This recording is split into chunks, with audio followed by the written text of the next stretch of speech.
British Isles, with their thousands of miles of rugged coastline, deep rivers and natural resources, are fitted by nature to be the birthplace of ships. Around Britain, ships, big and small, are built for service in the four corners of the earth. And yet of these thousands of ships which leave British shipyards, no two, not even sister ships, are alike. Each has as distinct a personality as a human being. But if you come into a typical British shipyard, when they're laying the keel of a new ship, you will look in vain for this personality in the din and clatter of the yard. Your first impression will be to wonder how dead steel can ever go to sea, and how the number of a job can ever become the name of a living ship. There is little in the confused tangle of steel that can be recognized as part of a ship at all.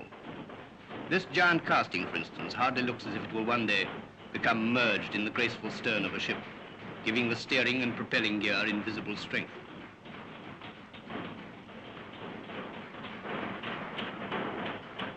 You may find it hard to imagine, too, that this great steel backbone now taking shape will soon be holding back the pressure of thousands of tons of sea water. But in the minds of the men who are building her, ship number 242 has already begun to take shape. Every plate and girder that comes into the yard has its own place not only in some part of that ship, but in the minds of the men who build her. From the crane driver, who has worked her for 20 years, to David, the new boy with his lump of chalk waiting to make his mark in the world.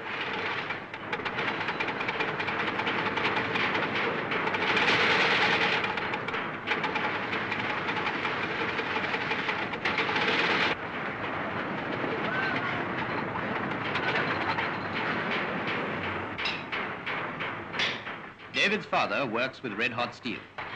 His job is to hammer and twist ribs for the side of the ship. This is no haphazard work, for every rib is forged to an exact pattern marked out on the floor, and each is different.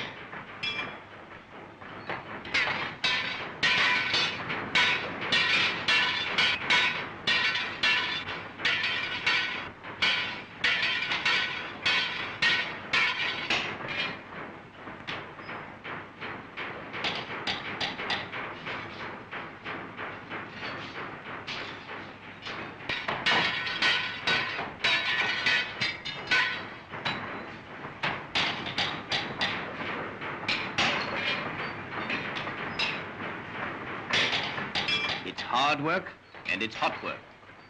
And one of David's jobs is to keep his father supplied with tea.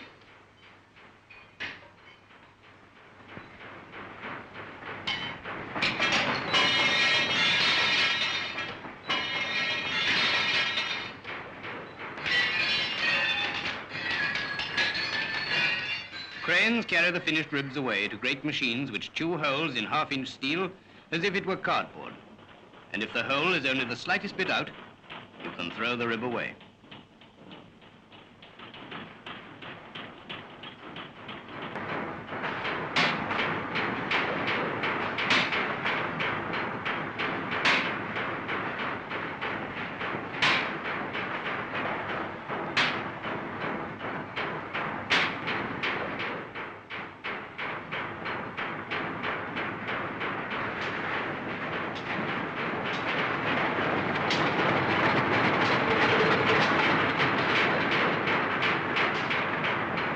After weeks of patience and hard work, the ship begins to rise in the stocks.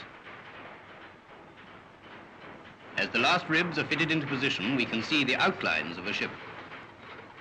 And somewhere in this dead forest of steel girders is the spirit of a ship too. Now the ribs must be coated with steel. For this, thousands of steel plates are continuously coming into the yard. Each plate is tested by Lloyd's before it leaves the steelworks, and every one carefully examined again when it reaches the yard.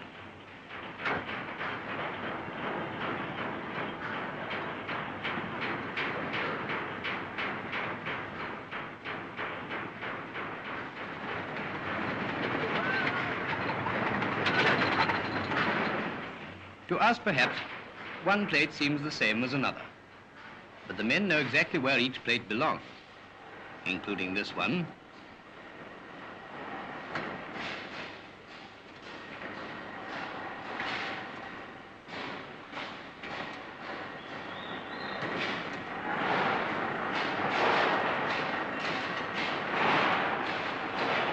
they mark it for punching.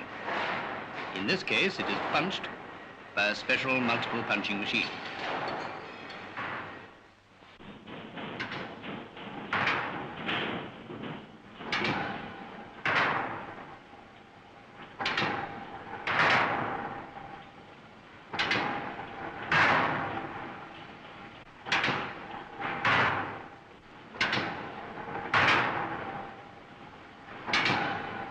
After it has been well and truly punched, the plate is next cut to its own particular shape on a shearing machine.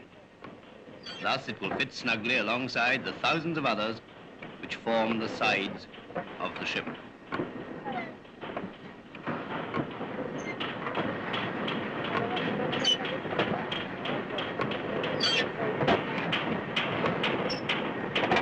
David has other things to do besides expressing himself in chalk.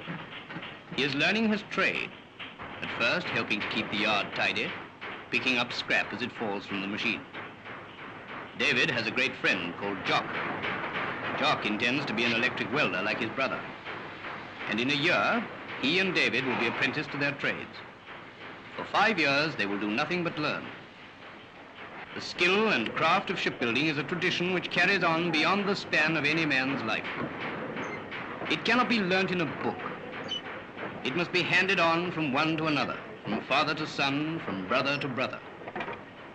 In this yard are whole families who have grown up within it, families whose children will be building good ships when today is history. When night falls, not all the men go home. Some of the home guards stay to watch over the ships they have built.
Dominating all the other sounds in the shipyard is the clatter and clanging of the riveters. Their work, above all others, makes steel go to sea. The riveters join the thousands of individual parts together and make them one.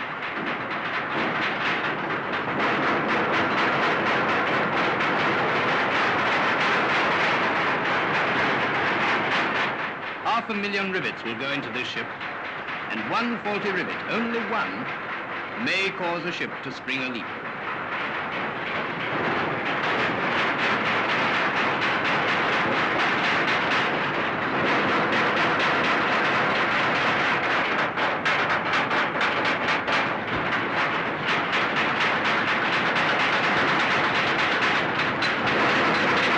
It takes 5 years to train a man to hit a rivet soundly with a hammer.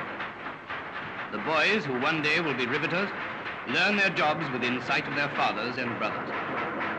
A new generation of shipbuilders is always in training.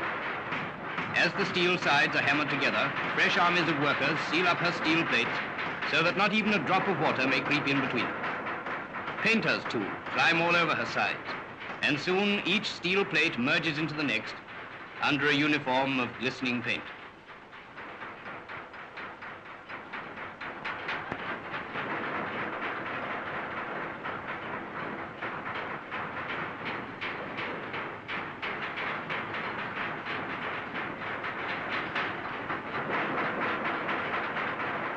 At the same time, Runways are greased with tallow, so that at the launching, number 242 will slip easily into the water.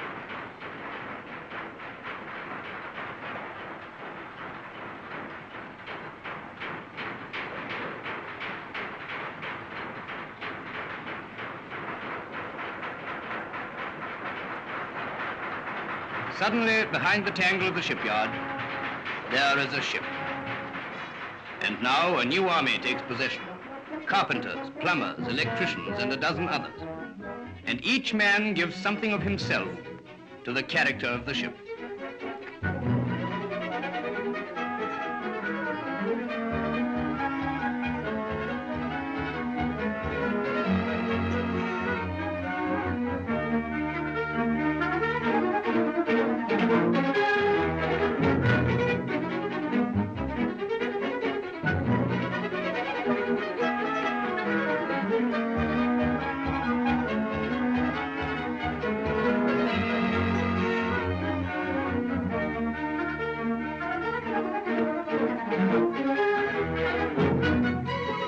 Months of patient work are coming to an end. The men of the shipyard have worked their miracle in steel. Steel is ready to go to sea. Job number 242 will float on her first tide in a few hours. Little remains to be done. One by one, the props which have supported the ship on land have been knocked away. Stout ropes are prepared to replace these props and hold the ship in position. As the props go, the whole weight of this great ship will depend only on this bundle of ropes. And now, it is nearly full tide.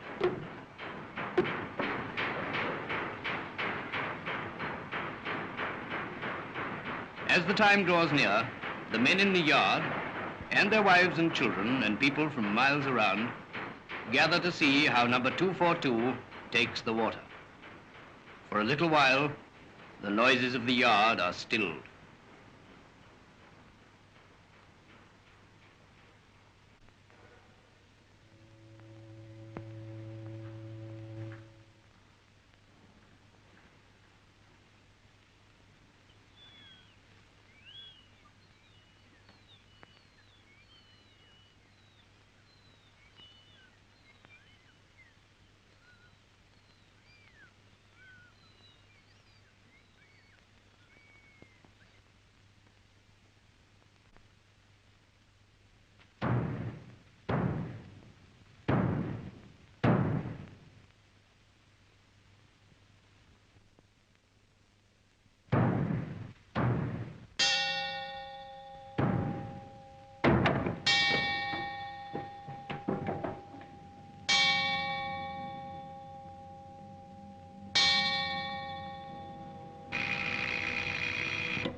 Another ship has been brought to life in British shipyards.